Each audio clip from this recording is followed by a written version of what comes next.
Good morning student. पिछले video में हम लोग पढ़े थे व्हाट इज़ फंक्शन। फंक्शन के बारे में हम बताए थे। आज फिर से रिकैप कर देते हैं। हम बताए थे कि यदि कोई रिलेशन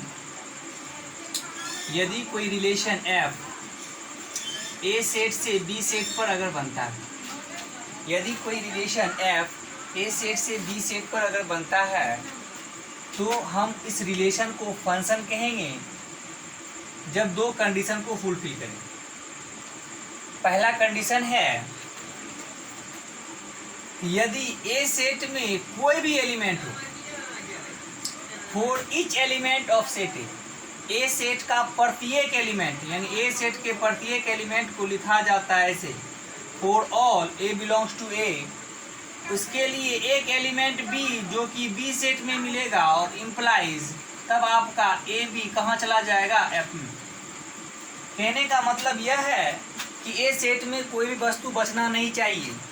दूसरा नंबर में हम बताए थे कि फंक्शन उसको कहते हैं कि यदि आपको कह दिया कि ए बी एफ में है और एंड आपको कह दिया कि ए सी भी एफ में है, इसका मतलब हो गया कि ए का वस्तु का संबंध बी के साथ बना हुआ है और ए वस्तु का ही संबंध सी के साथ बना है, तो इम्प्लाइज यह कहता है तभी संभव है जब बी बराबर सी हो। इसका कहने का ये अर्थ होता है कोई भी एक वस्तु का दो संबंध नहीं होना चाहिए।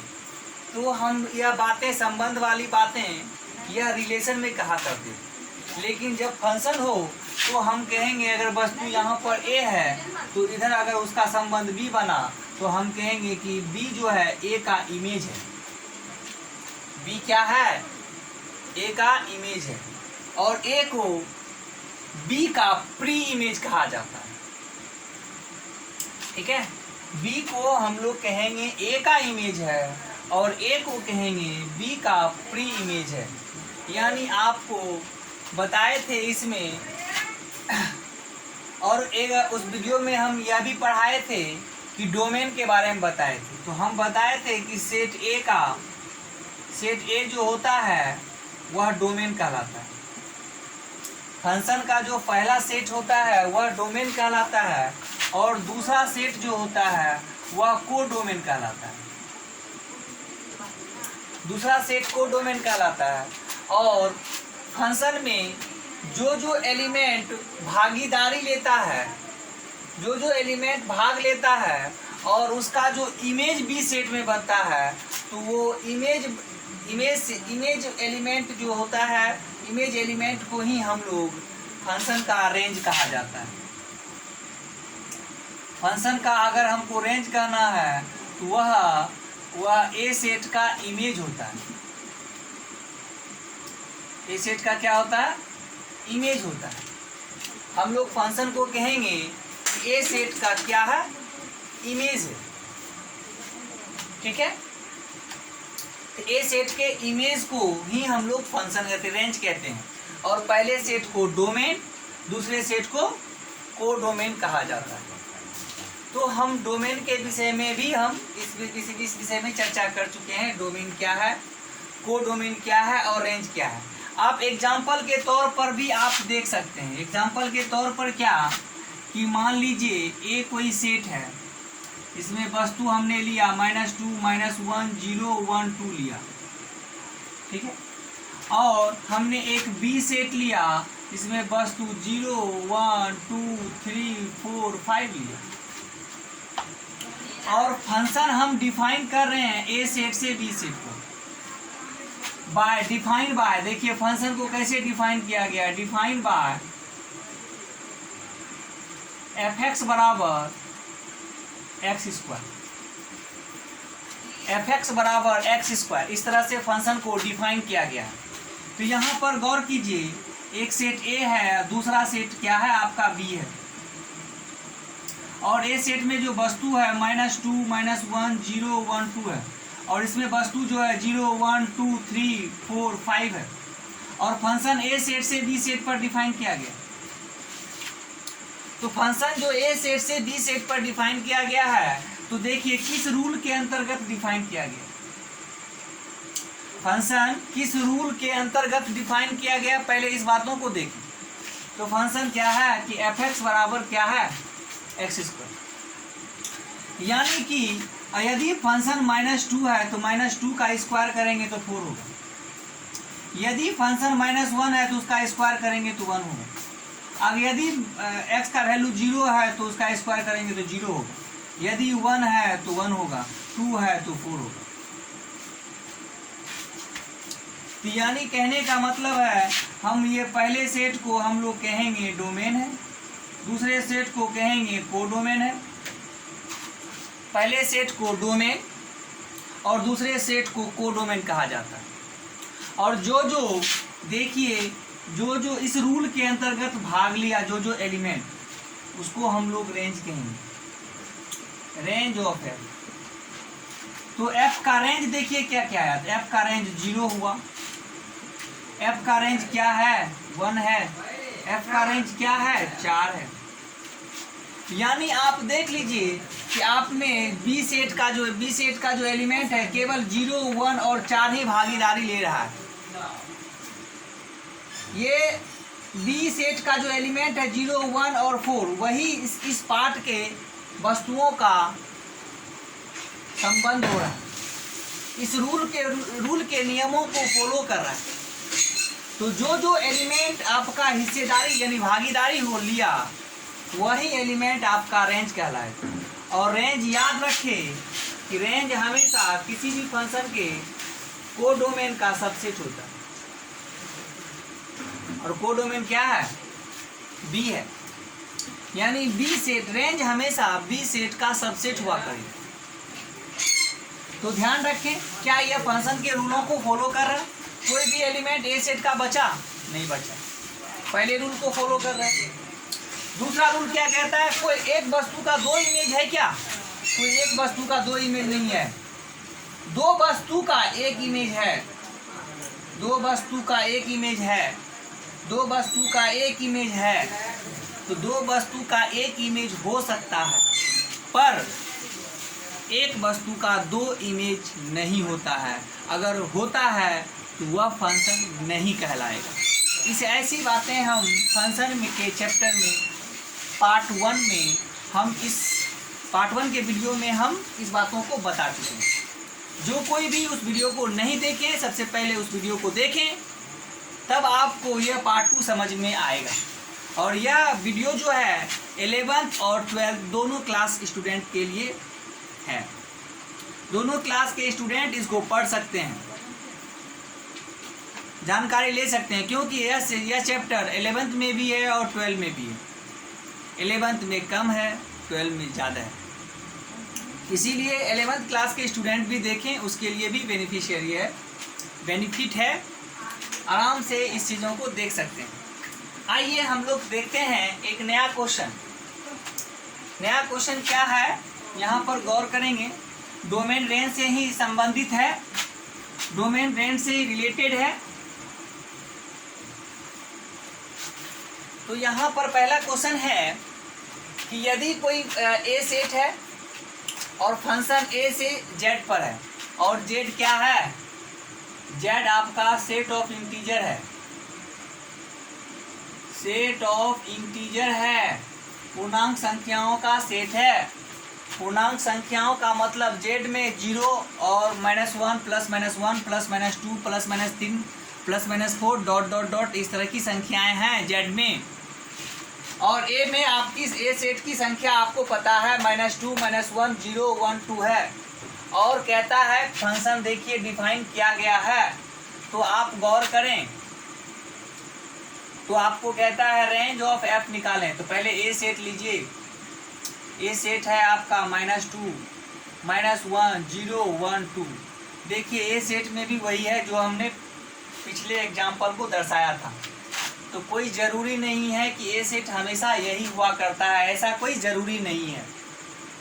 ए सेट आपका कुछ भी बता सकता है, बी सेट भी कुछ भी बता सकता है, ऐसा कोई ज़रूरी नहीं है। कोई 2 सेट होता है हमेशा फंक्शन में।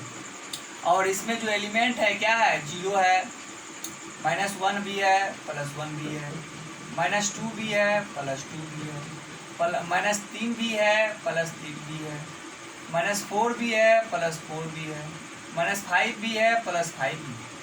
इस तरह की डॉट डॉट की संख्या और संख्या है इसमें। तो कहता है आपका रूल एग्जाम में देखिए क्या लिखा हुआ है, fx बराबर x² - 2x - 3 है।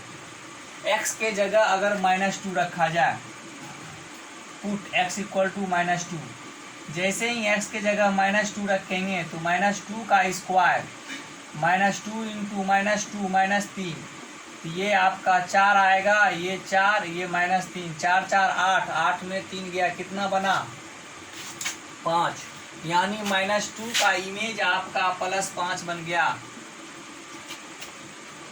गौर करें। दूसरा नंबर, हम x का मान -1 पुट करते हैं, यहाँ पे पुट x बराबर -1, देखिए -1 पुट करेंगे, -1 का स्क्वायर, -2 × -1 -3, तो ये 1 + 2 - 3, तो कितना देगा 0 देगा। -1 का इमेज आपका 0 बन गया, -1 का इमेज क्या बना 0 बना। ठीक है, फिर हम लोग पुट करेंगे x के जगह क्या पुट कर सकते हैं 0, जैसे ही पुट करेंगे x के जगह 0, तो यहाँ पर रखें 0 का स्क्वायर, 2 × 0 -3, आपको -3 दिया, यानी 0 का इमेज आपका -3 बना। अब गौर करें, x की जगह पुट कीजिए, फिर x की जगह पुट कीजिए 1, तो देखिए f की जगह 1 जैसे ही पुट करेंगे, आपका 1 का स्क्वायर, 2 × 1 - 3, तो यहाँ पर -5 हो जाएगा, तो -4 बनेगा, यानी 1 का इमेज आपका -4 बना। उसके बाद x की जगह आप पुट कर दीजिए 2, x की जगह 2 पुट कर दीजिए, 2 का स्क्वायर, -2 × 2 - 3, ये 4 -4 -3, ये तो कट जाएगा, -3 देगा, यानी 2 का इमेज भी आपका -3 बनेगा। तो हमने देखिए ए सेट के कोई भी वस्तु ऐसा है जो कि बच गया नहीं, ए सेट के प्रत्येक वस्तु भाग लिया और प्रत्येक का इमेज है। जब प्रत्येक का इमेज है, इसका मतलब कोई वस्तु बचा नहीं, तो फंक्शन के रूल को फॉलो कर रहा है, पहला कंडीशन। दूसरा कंडीशन क्या फॉलो कर रहा है, कोई एक वस्तु का 2 इमेज नहीं है, देख लीजिए, -2 का 2 इमेज है, नहीं है, -1 का 2 इमेज है, ऐसा नहीं है, 0 का 2 इमेज है, ऐसा नहीं है, कोई 2 वस्तु का एक इमेज है, ऐसा हो सकता है, लेकिन कोई एक वस्तु का 2 इमेज नहीं हो सकता, यह फंक्शन के रूल के अंतर्गत नहीं आता, इसीलिए यह फंक्शन के रूल को फॉलो कर रहा है। तो आपको पूछता है पहला क्वेश्चन, बताइए इसका रेंज क्या है, तो हम बताए थे अभी जस्ट, रेंज ऑफ f बताइए भैया, सब कोई कमेंट बॉक्स में कमेंट करेंगे, इस फंक्शन का बताइए रेंज क्या क्या हुआ। तो रेंज इसमें बताना है आपको, तो बताइए -2 -1 0 और 1 2 का इमेज क्या क्या बन गया, 0 बना, -3 बना, -4 बना, और क्या बना +5 बना। यानी आपका देखिए 0 -3 -4 और +5 ही इमेज बना, बाकी क्या सारा एलिमेंट बन गया नहीं। इस पार्ट को कोडोमेन कहा जाएगा और इस पार्ट को डोमेन कहा जाएगा, लेकिन यह पार्ट जो बना यह रेंज बना, और रेंज हमेशा z का क्या हुआ करेगा, सबसेट हुआ करेगा। दूसरे सेट का हमेशा रेंज सबसेट हुआ करता है। सारे एलिमेंट भाग ले सकते हैं, नहीं भी ले सकते हैं, ठीक है, इसमें बच जाएगा कोई दिक्कत नहीं, लेकिन इसमें वस्तु बचना नहीं चाहिए, ठीक है। अब आपको यहाँ पर एक बात आती है, दूसरा नंबर कहता है कि प्री इमेज बतावे। प्री इमेज क्या, हम बताए थे आपको, 0 को कहते हैं -1 का इमेज, -3 को कहते हैं 0 और 2 का इमेज है, -4 को कहेंगे 1 का इमेज है, +5 को कहेंगे -2 का इमेज है, ठीक है। अब बातें करता है प्री इमेज की। देखिए प्री इमेज कहने का मतलब है आप इधर से इधर वाले चीज़ों को जो निकालते हैं तो मतलब इस वस्तुओं का इधर इमेज बनता है। और जब यह वस्तु आपको पता रहेगा इधर का वस्तु आपको पता रहेगा तो इधर के वस्तुओं को बताना है। इसका मतलब है इधर के वस्तुओं का यह प्री इमेज आपसे पूछ रहा है। तो इधर के वस्तु पता है, इधर के वस्तुओं को निकालना है। इसका मतलब आपको प्री इमेज निकालना है। इधर का एलिमेंट दिया हुआ है, इधर के एलिमेंट को बताना है। इसका मतलब है कि आपसे इस वस्तुओं का प्री इमेज मांग रहा है। तो कैसे निकालेंगे? तो आपसे पूछा जा रहा है प्री इमेज ऑफ 6। 6 का प्री इमेज क्या होगा? तो 6 का प्री इमेज मानने के लिए आपको मानना होगा, बी नंबर का क्वेश्चन का मानना होगा, let x be the pre image of 6। x जो है 6 का प्री इमेज है। इसका मतलब आपको समझना चाहिए, इसका मतलब यह समझना चाहिए कि फंक्शन a से z का डिफाइन है और z के तरफ 6 है और 6 का प्री इमेज हमने क्या माना? x। हमको नहीं पता लेकिन हमने मान लिया कि 6 का प्री इमेज हमने क्या मान लिया? x। तो कैसे बताएंगे कि 6 का प्री इमेज x है? इसका मतलब f लगा x पर तो क्या दिया? 6। जैसे अभी देख लीजिए f लगा -1 पर तो 0 दिया। देखिए f लगा -1 पर तो क्या दिया? 0 दिया। f लगा आपको -2 पर तो 5 दिया। f लगा -2 पर तो देखिए 5 दिया। तो इसका मतलब है कि जब हमको 6 का प्री इमेज बताना है यानी f x पर लगेगा तो आपको 6 देगा। तो बताइए f(x) क्या है आपके पास? f(x) आपके पास है x² -2x -3 = 6। अब यहाँ पर गौर करें, x² -2x -3 इधर -6 = 0 आ जाएगा। तो x² -2x माइनस कितना? -9 = 0। -9 = 0 तो आपको क्या करना है? इसका फैक्टर करना है। इसका फैक्टर बताना है कि इसका फैक्टर क्या होगा।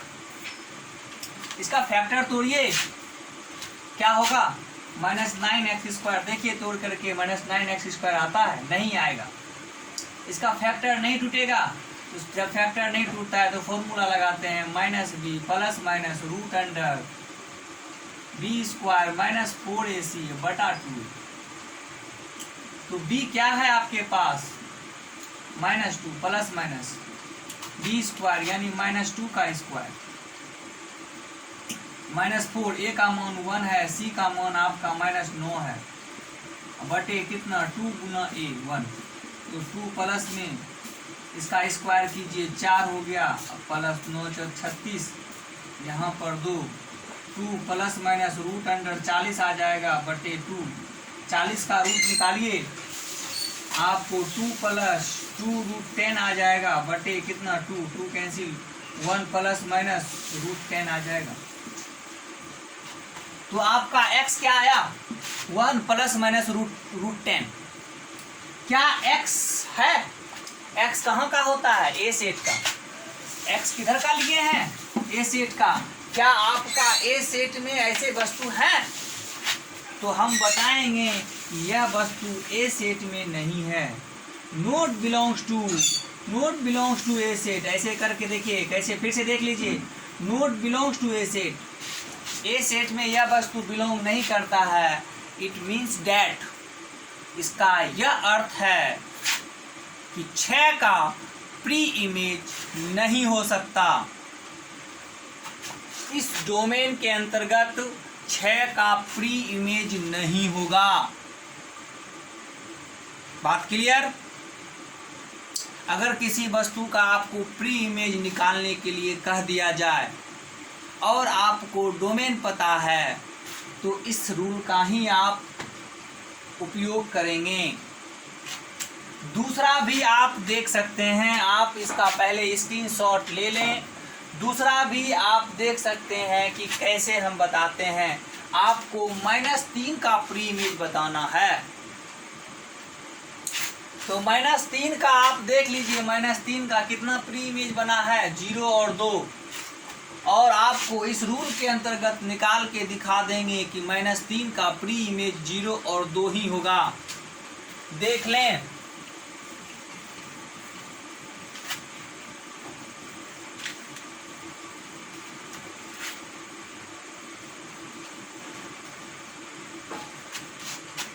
सबसे पहले हम माने कि let x be the pre image of -3 का प्री इमेज। इसका मतलब है, आप गौर करें कि यदि कोई फंक्शन ए सेट से जेड सेट पर डिफाइन है और फंक्शन डिफाइन है, यानी -3 इधर का दिया हुआ है तो इधर का बताना है, तो इधर का क्या मान लिया, x मान लिया। यानी f लगा x पर तो क्या दिया, -3। तो आपका fx क्या है, देख लीजिए, fx आपका पास है x² - 2x -3 यानी x² - 2x -3 + 3 कितना दे देगा, 0। यानी x² - 2x = 0। x कॉमन ले लेंगे तो x - 2 = 0। तो देखिए x या तो 0 होगा या तो x2 होगा। तो क्या यह दोनों संख्या इसमें बिलोंग है? हाँ है, 0 भी है और 2 भी है। इट मीन्स दैट इसका यह अर्थ हो गया कि -3 का जो प्री इमेज है 2 ठो है, 0 और 2। इसका अर्थ यहाँ पर लिखेंगे कि pre image -3 have 2 pre images 0 and 2। 0 और 2 प्री इमेजेस है। क्यों? क्योंकि 0 और 2 ए सेट में है। देख लीजिए, ए सेट में 0 और 2 नहीं है, आता है। इसका मतलब है कि -3 का प्री इमेज बन सकता है।